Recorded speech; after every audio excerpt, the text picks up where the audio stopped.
Are you Ross die in a fire? Would you? Should be like that. Fire. Yeah. Okay, so a lot of you know me from Nerd Night-ish, for those of you who've been here before. But you probably don't really know what I do during the day. I have a job. That's going to be a big deal in a couple of months. I'm so sorry. I actually work for a communications company. We do advertising and public relations. It's called Calder Bateman. And sometimes you see our name in the news, and we never want that. We always want our clients to be out in front. So what I'm going to do today is take you through how we develop creative from a client coming to us and saying, we need something. And they usually say, we need a TV ad. And then you tell them how much a TV ad costs. And they say, how about a billboard? So I'm going to take you from the challenge through to running a campaign and doing the evaluation at the end. And I haven't been timing this, but now I am. Zach, are you good? You're good? Okay. So before we start, I need one of you to tell me if you remember an ad that you saw today. Yes? For a YouTube channel. An ad for a YouTube channel. You saw it online? It was on YouTube. It was on YouTube. Why do you remember it? Because I was like, why would you pay money to advertise? The answer is because YouTube, as a creator, compels you to do stuff. And this is the first time I've ever done this. So, I'm sorry. So you're saying you remember the ad because of the context, and you thought it was good, or you thought it was dumb?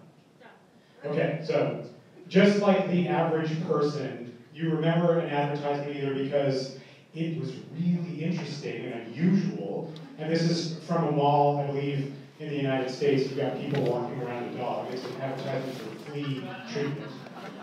Or you remember advertising because it was terrible. And like, I'm pretty sure, so LA's biggest realtor. So if I were the art director, biggest would have been bigger typographically. This guy obviously hired his friend and was like, what would be a really good billboard? I was like, well, you have a huge cock, so let's sell some houses. So you remember the great and you remember the terrible, but what most people sort of fail to realize as they're traveling throughout their day, by the way, you're exposed to over 5,000 advertising messages each day. So billboards, radio ads, YouTube ads, display ads on websites, that sort of thing. What most people forget is that most advertising isn't for you. It's not designed for you. It's designed with a specific audience in mind. So I'm going to tell you about I'm going to take you through a case study for a campaign we did in 2011 by the name of Plenty of Syph. Hang on, let me do that again. You guys have to be quiet for a moment. Drink.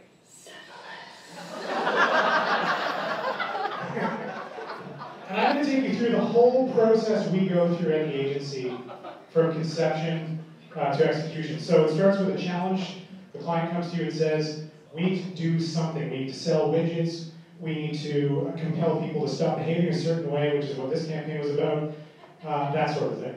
Then we take a look at the audience they're targeting, and so things like age range, household income, media habits, kinds of stuff they do online. And once we've got an audience, we try and figure out what the insight is about that audience.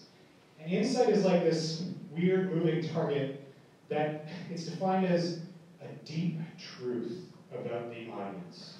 So I'm going to sort of try to explain insight. It's this ethereal thing in advertising that people who are even bigger nerds about advertising than I would refer to as the science of advertising. Unless we're talking about the next thing after the creative part, which I'll get to in a second. So once we've got an insight, that goes on a creative brief. It's a document that serves as a set of instructions for our creative people. And the way that it's been described to me is it's supposed to be a diving board for them. It's supposed to be the tip of the iceberg of an idea that art directors and copywriters can go insane with. And we sort of did that with this campaign. Once we've developed some creative concepts, we go into research, and this is qualitative and quantitative research, mostly qualitative. If anyone's ever watched Mad Men, you've probably seen, I think in the first season, there's a scene where the ladies in the office are brought in to do focus testing, trying on lipstick. That's what we do with our creative. We say, here's a radio ad, and either we play something or we read it out, and we try and figure out if people will like it. After the research, we make adjustments to the creative, and then we release it into the wild, and then it's just high fives and scratches and, you know, everyone having great times. It's actually not like that. When a campaign is in the field, every day at work is like presenting on stage in a onesie. It's pretty nerve-wracking when your creative's out there and people are shitting all over it because they don't get it. At least that's how I justify to myself. So we're going to talk about that. And then I'm going to tell you a little bit about how this campaign went. Did it achieve the objectives that we set forth? So, for Plenty of Syph, a campaign about syphilis.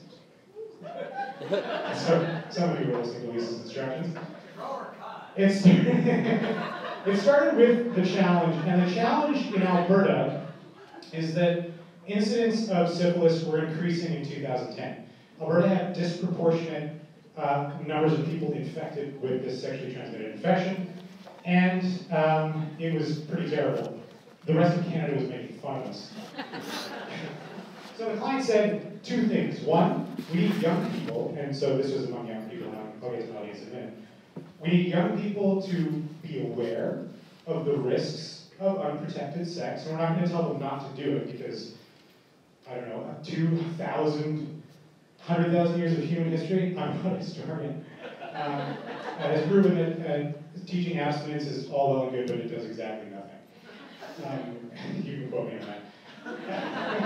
But we also have to think about audience, right? So we know that, so with this client, we know that our audiences are young people, typically people in college. And the reason that I've got the Price is Right audience up here is because this is one of the strangest audiences I've ever seen at first blush. But if you think about the Price is Right, it's all about winning stuff. And people who like to win stuff are people who don't have a lot of stuff. So you get a lot of college kids, you get a lot of seniors on fixed incomes, and I'm sorry to say it, you get a lot of people of color. So lower, generally speaking, on the socioeconomic scale. Our audience was a little bit different, a little more affluent. We were targeting 18 to 24-year-olds, with spill up and down from that number, which we weren't saying publicly, because if you tell certain segments of society that you're targeting 14-year-olds, then the religious right gets really mad. If you're saying it's okay to have sex, even though they're doing it anyway. So our real target was 14 to 29-year-olds, and male-female split pretty evenly, but skewing a little bit more male, and also men who have sex with men. They were finding increased incidence of STIs among men having sex with men. So that's our audience. Well, what else do we know about these people? They have a specific attitude. It's not going to happen to me. I can sow my seed across Hell's Half Acre, and this thing is going to be 100% awesome. So they've got this attitude, it won't happen to me, and what's more, and I'll go off on a very brief rant, the medical establishment decided to start calling it STIs, and what that did for people is make them think, oh, okay, so now we've got two things, STDs and STIs. STIs can be cured with a pill. And STDs are the ones you don't want because those things will stay with you for life and kill you, like HIV or AIDS. So by trying to be politically correct, the medical establishment confused the general public. They think they're two distinct things now. And this came out of our research that we did. So this is the attitude of our audience, and we also know some of their media habits. So they watch some television, typically late night. They spend a lot of time online, to no one's surprise. And they spend a tremendous amount of money at bars and clubs. Because what else is there to do in Alberta? Someone else is pulling the oil out of the ground, right? Not anymore. So once we've identified who our audience is, we try to figure out what the insight is about them. And so this was me doing a Google search for insight superhero. I think this is like Captain Invincible or something. I don't know if any of the nerds actually, you know what, don't worry about it. So what, I sort of touched on it a little bit before. We know that this audience believes that they're invincible. They don't think anything's going to happen to them. And I, you know, having been 18 to 24 at one point in my life, I know this to be true. So we figured our objective was to plant seeds of doubt. Maybe I've slept with someone who has this and they didn't tell me. Syphilis is one of those interesting STIs where the symptoms don't actually manifest themselves physically necessarily. So we were saying to them, you don't know if you got it, if you've never been tested before. And so we were planting seeds of doubt. We're trying to prey on this. This is really explosive language. We're trying to prey on their fears. Tell a partner. Like, that's the worst phone call to make. And for some STIs, I can't remember if this is the case for syphilis, but for some, you're legally obligated to tell your partners. Not a really fun conversation to have. Hey, how's it going? Great. Remember that time? Yeah. Go to the doctor. And this isn't part of Insight, but this is what we do with all advertising, is to hit them where they live. So television, online, restaurants and bars. And once we've got this cracked and we've written the brief, we take it to the creative team, and everyone has beers together. This is still true today. It was true back in at the sort of Madison Avenue days. We don't smoke as much as we used to, but we do drink more than we used to.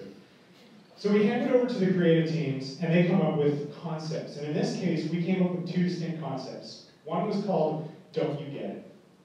So the sort of one concept we brought forward to the client is this lovely young woman who's getting ready to go out. She's got all this shit on her face, like all these syphilis sores, and she's washing her face, and as she washes her face, it comes off of her face.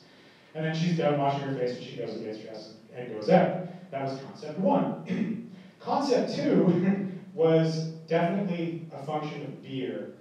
I was at a bar with our creative director and one of our copywriters, and we were just noodling around about, like dating websites. Young people use these, we think. And we were like, yeah, like Plenty of Fish. And then the copywriter's like, what about Plenty of Syph? We were just like, yeah, write it down, it's great. So we took this concept over to the client.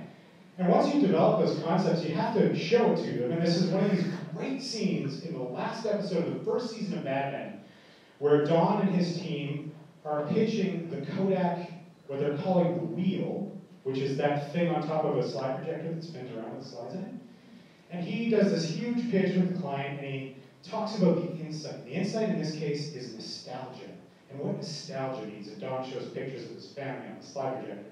And then he reveals that it's not a wheel, it's a carousel. And it sounds absurd. If you don't watch Mad Men, this is one of the best scenes on television. The media director starts crying and leaves the meeting because he's having trouble with his wife, and the nostalgia angle really hits home with him. But that's what Insight's about. It's supposed to create that powerful emotional connection with your audience so that when they see the creative, they see themselves in it. And the clients reacted thusly. And the account executive said, good luck at your next meeting. They won the business. They got the Kodak carousel business. And so we did the same thing with our client. When we showed them the two separate concepts, they were like, we love both of them. And we were like, okay, so what do we do now? And they were like, well, we should test them, don't you think? And we were like, oh yes, of course, we do this all the time. It's very rare for a client to love both concepts and want you to. You usually have something to test against, for sure. But we weren't sure where this was going to land. So we take it to focus groups, and this is that scene with the women from the Sterling Cooper office doing their focus groups with lipstick. It looks more like this. It's one of those rooms with the two-way mirror. So we're lurking in the darkness, and the facilitator asks, what do you think of this radio about? Would you go to the website? The answer to that is always no, by the way. They're always lying. No one wants to admit that they've been pulled in by advertising. I wouldn't go to that website. Plenty of Syph, that sounds mundane. So both concepts tested really well, and we brought that back to the client and we said, well, why don't we do both? And we were like, what do we do now? We're asked to do both. holy shit, do we have enough money for this? Probably not. Do you guys have any money? And they were like, we'll find some. We did 2 campaigns in flights. So we called, you know, one goes and it's a flight for 4 weeks. You take a break for a couple weeks and you do another flight. So we had our data from the focus groups. Client was like, yes, we'll find the money. This is going to be great. No one's going to have syphilis ever. And this is what the first concept under the "Don't You Get It" banner was. So this is a resto bar poster, and it says, hold it. You know that guy who's flirting with you at the bar? He's pretty hot. And he is. We all can see that. He's got a great sense of humor, sexy smile. What else has he got? And then syphilis, don'tyougetit.ca, number you can call him, Alberta. And we also did a radio ad. So, what's your name? Elena Skaya. Nice to meet you, Elena Skaya. So, what do you do? Oh, I'm studying hydrographic systematization. Hydrographic systematization. Wow. Yeah. I also have syphilis. Cool. I like fish and chips. Cool. How will you know they've got it if you don't notice it? The signs of syphilis are easily missed. Find out why at don'tyougetit.ca. A message from the government of Alberta.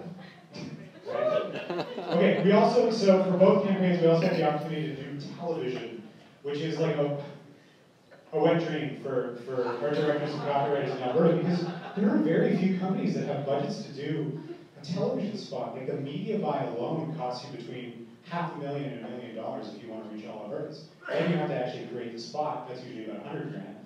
But this was the confluence of AHS, so Alberta Health Services and Alberta Health, working together to make this happen. They found the money. This was an important health issue. Here is the television ad. This is the ladies' version. Sorry, this is the version with the lady. This is supposed to make men go, oh yeah, oh God, oh God. So here we go. I'll be ready in a sec.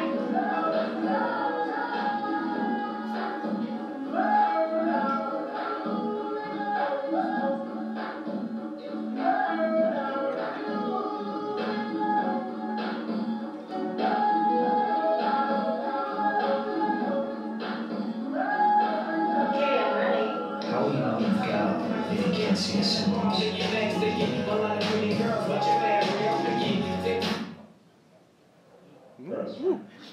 There was a male version too. So we got to do that for 4 weeks, and then we got to do Plenty of Syph. And this is one of the resto bar posters. So find out what my symptoms are tonight. So Don't You Get It was about, it was pretty serious and pretty straightforward, like the seed of doubt. This was like, we wanted people to be like, what the fuck? Like, okay, I don't know what this is about, so I'm going to check out the website. We had online ads where you could use your mouse to undress this guy, and then he's got these red syphilis sores. Awesome. So we also created a website that had something like, I can't remember how many profiles, but it was 90 hours of copywriting, which is a lot. That's insane if you consider what our hourly rate is. And so here's one of the profile videos. We didn't do one for everyone. Here's one of the profile videos. Hello, boys. My name is Jessica. My friends call me Jessie. I have hazel eyes and long, sexy legs and an infectious genital sore. You may even get to see my thunderbolt landing strip. So, what are you waiting for?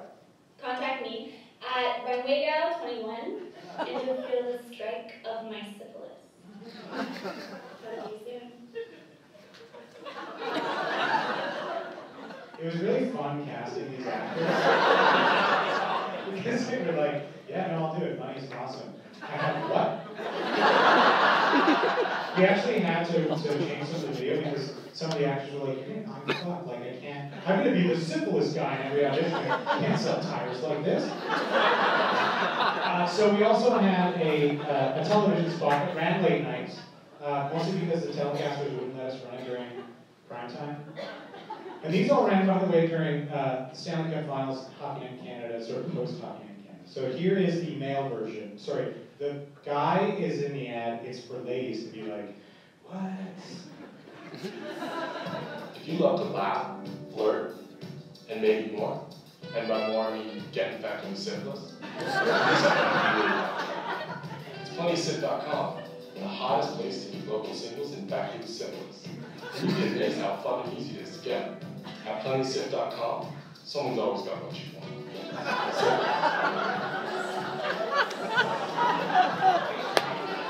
So what are you waiting for? Be a part of something infectious today. This made people mad.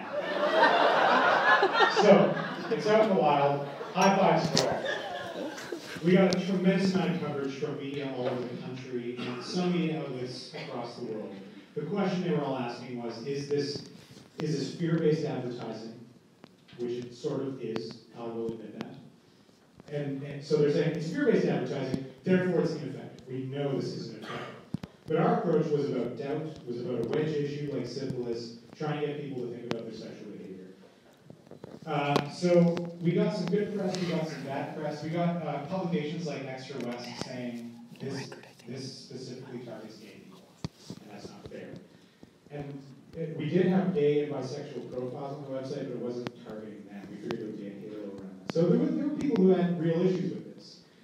And here are some of the emails that I got, which you can't read because, you know, resolution's terrible, but one of them was, I need help finding girls. But it was either like people being like, seriously, you're spending my hard-earned tax dollars on this, or people being like, holy shit, this really cuts through the clutter. I hear people talking about this on the bus. Funny story, Plenty of Syph was really happy with this. They actually threatened to sue us. But we had lawyers who we spent a lot of money talking to saying, are we okay here? And they're like, well, it's, you know, no one's going to know. Or sorry, not no one's going to know. No one's going to think this is real. I have 2 emails that say, is this real? We were fine. They were mad, but we were fine. This was a very, very stressful 4-week period. Me and the account executive, every morning we have to look at emails and work with Alberta Health Services PR people to figure out what was going on. I'm way over time. We're going to have time for like 2 questions. That's okay, I'm covering all the info you're not going to have. So once it's out in the wild and it's done, we do the evaluation part. And if you read this article from like the Halifax Chronicle, this Dr. D'Angelo Scott would tell you the Plenty of Syph campaign didn't work. It was taken down in like a month. Well, yeah, it was. It was a 4-week campaign. And we didn't have rights to all the actors' like video program. You buy rights for a certain period of time. If we wanted that website to continue to exist, Alberta Health Services would be even worse off than it is now. Forget about emergency room wait times. In fact, the research we did afterwards said the visits to STI clinics increased 17% from the previous year. That is an unbelievable number. Okay, so many people were going to STI clinics that the LPNs and RNs were like, well, just wait outside. We don't have the resources to deal with you. And the number of reported syphilis infections dropped from 173 in Alberta, which doesn't seem like a lot, but this disease can have real problems for pregnant women. So we figured it was a big deal. To 127 in 2012. So that's pretty big. Anecdotally, we had RNs and LPNs telling us, even in hospitals and PCNs, that their patients were asking about STI tests and specifically requesting that it check their business for syphilis. We didn't do that well on award shows in Edmonton and agency award shows matter. But internationally, we won a bronze Clio, and Clio is probably the second biggest advertising award show in the world. A bronze Clio for the creative campaign and a gold Clio for digital. And one of the things I didn't tell you being in this talk is that I direct the digital team of Calder Bateman, so this is a federal honor. In the 7 years I've been working in advertising, we get to work on a lot of cool stuff, don't get me wrong. This was one of the most interesting. And do you see these gray hairs? Plenty of Syph.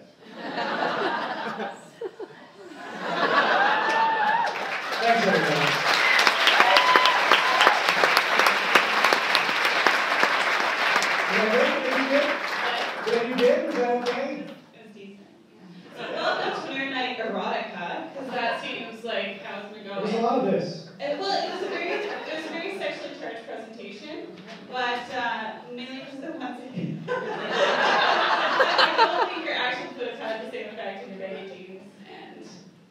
could go nowhere. You're right. So do we have any questions for Adam? Oh, okay, all at once. Yes. Did you respond to that doctor with his 1 month? No. Fuck that guy. It was actually really interesting. So what happened was, syphilis was blowing up in Alberta, and then it started blowing up in Nova Scotia. Why do you think that is? Because all the people who worked in Alberta brought a gift home for their spouses. So I'm pretty sure that Alberta Health Services worked with the Nova Scotia government to like show them what we did. I don't know if they used our campaign, but we didn't talk to Dr. D'Angelo Scott directly. In the back.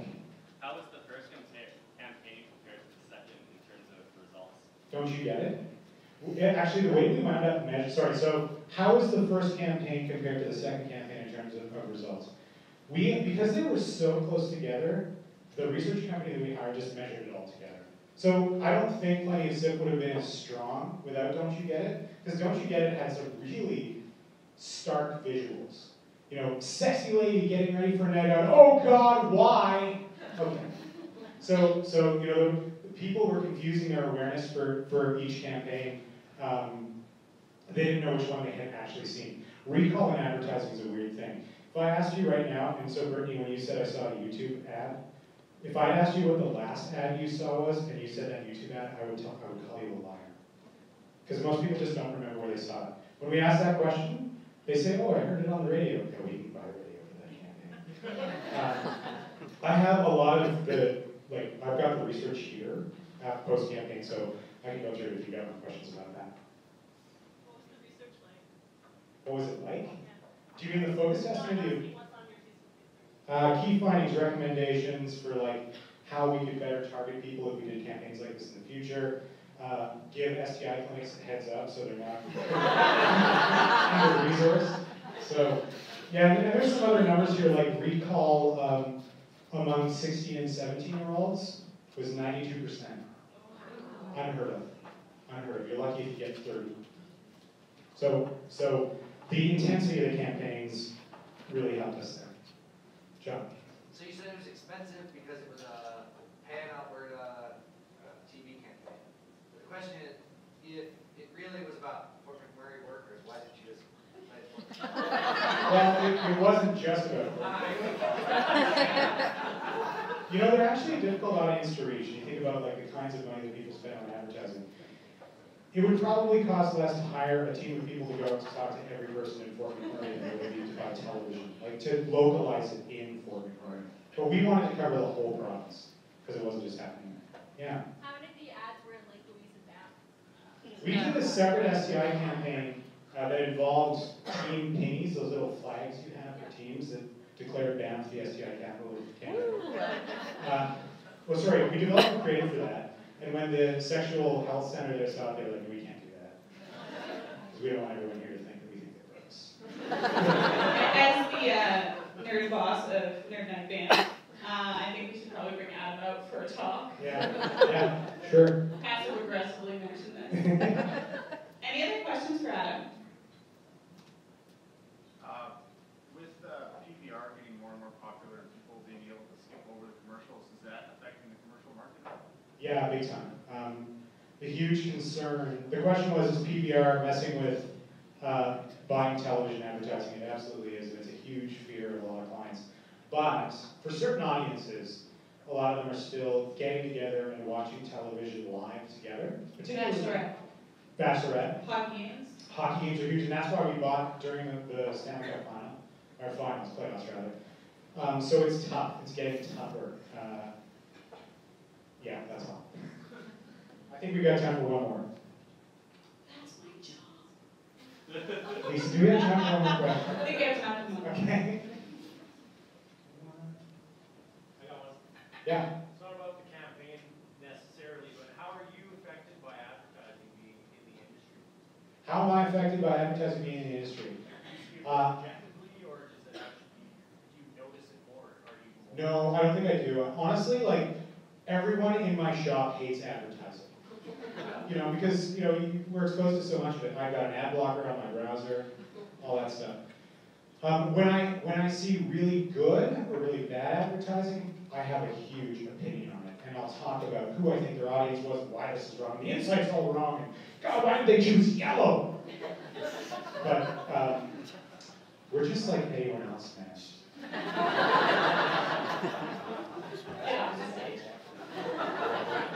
You've been an adequate audience. Thank you so much.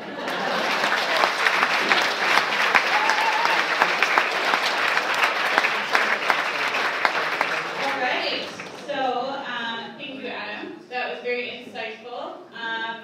I will now never be able to hear or listen to anything about syphilis again in the same way. Now is everybody's favorite time, bathroom break, beer break, stretch break, whatever you want to call it, for about 10 minutes, and then we'll reconvene for our next speaker.